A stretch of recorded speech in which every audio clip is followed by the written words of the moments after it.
Sinong mag-aalaga kay teacher kapag may sakit? Welcome to our Reset Vlog Episode 3.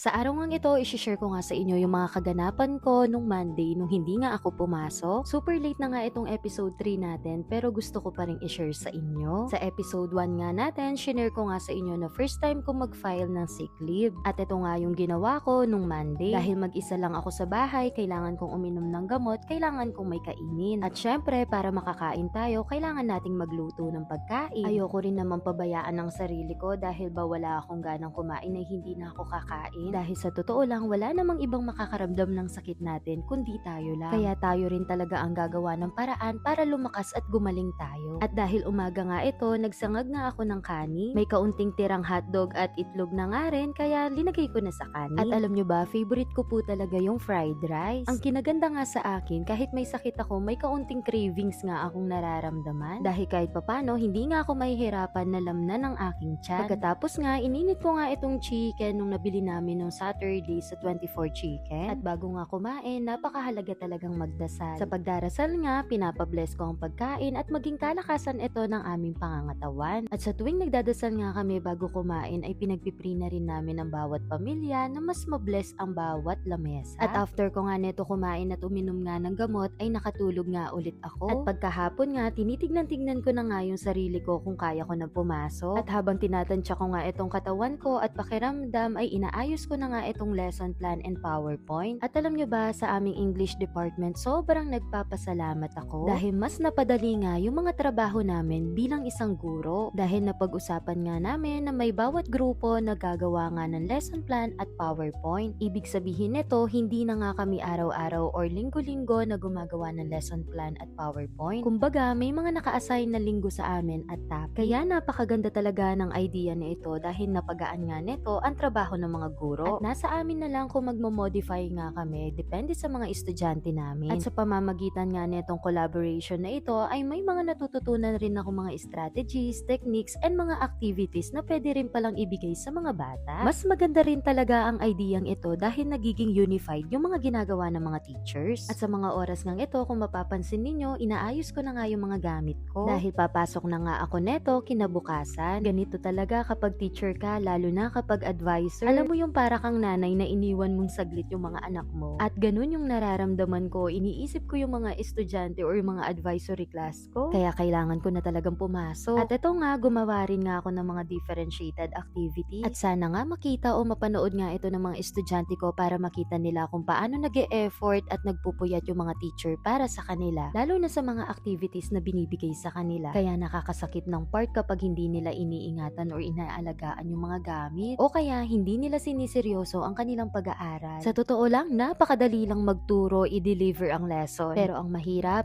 paano mo ipapa-absorb sa mga bata? Napakaraming dahilan kung bakit nga ba tayo nahihirapan sa pagtuturo. At lagi ko nga sinasabi sa mga estudyante ko na ginagawa ko yung best ko bilang isang teacher. Kaya sana gawin rin nila yung part nila bilang isang estudyante. Dahil sa totoo lang, aminado ako bilang isang English teacher. Napaka-challenging ng subject na ito para sa mga bata. Alam naman natin na hindi ito yung first and second language ng mga bata at karamihan din sa atin bilang isang estudyante noon, dumaan rin tayo sa prosesong ito. Ikaw, kumusta ka? Anong kwento mo sa English subject and English teacher mo nung elementary ka? I-comment mo naman at babasahin ko.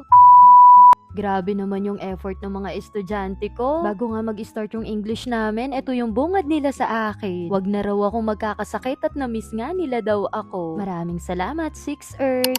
Pasintabi po sa kumakain. Grabe, akala ko nga okay na ako. Pero after ko nga kumain ng tanghalian, hindi na tumigil yung ubo ko. Hindi nga rin ako natunawan ng pagkain, kaya natanggal din yung ininom kong gamot. Pero alam nyo, sa school parang okay na okay ako. Hindi ko nga akalain na observe nga rin ako sa araw na ito. Kaya sobrang nagpapasalamat ako kay Lord dahil na-survive ko nga ang mga kaganapan sa araw na ito.